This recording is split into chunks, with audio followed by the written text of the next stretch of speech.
This is where you'll be working, Uncle Jide said, his voice suddenly cold. Chike's confusion turned to panic as the truth dawned on him. I thought I was going to be a driver or something, he stammered. Uncle Jide's laughter was cruel. You'll do whatever brings in money. If you're lucky, you'll last here. If not, well, he didn't finish the sentence, but his meaning was clear. This is the story of Boys Avenue, where anything goes for money. Chike had always dreamt of something better. Growing up in the small, dusty village of Nkwelle, he had heard tales of the city, its glittering skyscrapers, endless opportunities, and streets paved with gold. It was a far cry from the fields he tilled alongside his mother and younger siblings, to where the only music was the hum of insects and the rustle of dry wind. So when a family friend, Uncle Jide, told him about a job in the city that could change his life, Chike didn't hesitate. You'll be working for a big man, Uncle Jide had said, his tone full of promise. You'll have enough money to send home and still live like a king. It sounded perfect. Too perfect. The day Chike left Nkwelle, his mother wept. She pressed a worn rosary into his palm and whispered, "Remember who you are. No matter what happens, Chike, stay true to yourself." He hugged her tightly, brushing away her tears, and promised to return a man of means. But as the bus rattled toward the city, Chike felt a strange unease settle in his chest, like the first rumble of a storm. This is where you'll be working, Uncle Jide said, his voice suddenly cold. Chike's confusion turned to panic as the truth dawned on him. I thought I was going to be a driver or something, he stammered. Uncle Jide's laughter was cruel. You'll do whatever brings in money. If you're lucky, you'll last here. If not, well, he didn't finish the sentence, but his meaning was clear. The days blurred into nights, each one a waking nightmare.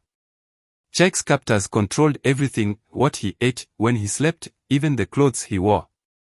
They stripped him of his dignity and sold him to strangers who saw him as nothing more than a commodity. Each transaction chipped away at his soul, leaving him numb and broken. But beneath the numbness, a spark of defiance remained. Chike clung to his mother's words, repeating them like a mantra, "Remember who you are." He couldn't let this place define him. He had to find a way out. One night, Chike met User, an older man who had once been trapped on Boys Avenue but had somehow escaped. User now worked as a janitor in a nearby building, but he risked returning to the avenue to bring food and information to those still trapped. "You've got fight in you," User said, slipping Chike a piece of bread during one of his clandestine visits. "I can see it. But if you want out, you'll need to be smart. These people don't let go easily."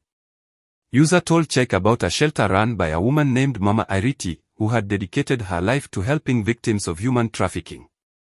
"She'll take you in," User said. "But getting to her won't be easy. You'll have to wait for the right moment." That moment came on a stormy night. The guards, distracted by a drunken argument, left the door to the boys' quarters unlocked. Heart-pounding, Chike slipped out, clutching only the rosary his mother had given him. Rain lashed against his skin as he ran, his bare feet slapping against the pavement. He didn't stop until he reached the shelter User had described. Mama Iriti took one look at him and knew he had come from Boys Avenue. She wrapped him in a blanket and offered him food, but it was her gentle words that broke the dam of his composure. For the first time in months, Chike wept. With Mama Iriti's help, Chike began to rebuild his life. He joined a support group of other survivors and found solace in their shared experiences. He learned to laugh again, to dream again. But he never forgot the boys still trapped on that street. Using his newfound strength, Chike became an advocate, speaking out against human trafficking and working with organizations to rescue others. His story reached the ears of lawmakers and activists, sparking a movement to shut down Boys Avenue and bring its perpetrators to justice. Years later, Chike returned to Nkwelle, not as the broken boy who had left but as a man who had reclaimed his identity. He knelt before his mother, pressing the rosary back into her hands. "I stayed true, Mama," he said, his voice trembling. "I remembered who I am. I have done well for myself and made the family proud, earning a decent wage, and have built a house in the city honorably. And in that moment, the storm within him finally stilled. The moral of the story: even in the darkest circumstances, resilience, hope, and the courage to fight for freedom can lead to redemption. Remembering who you are and holding on to your values can guide you through adversity, and using your experiences to help others can transform pain into purpose. No.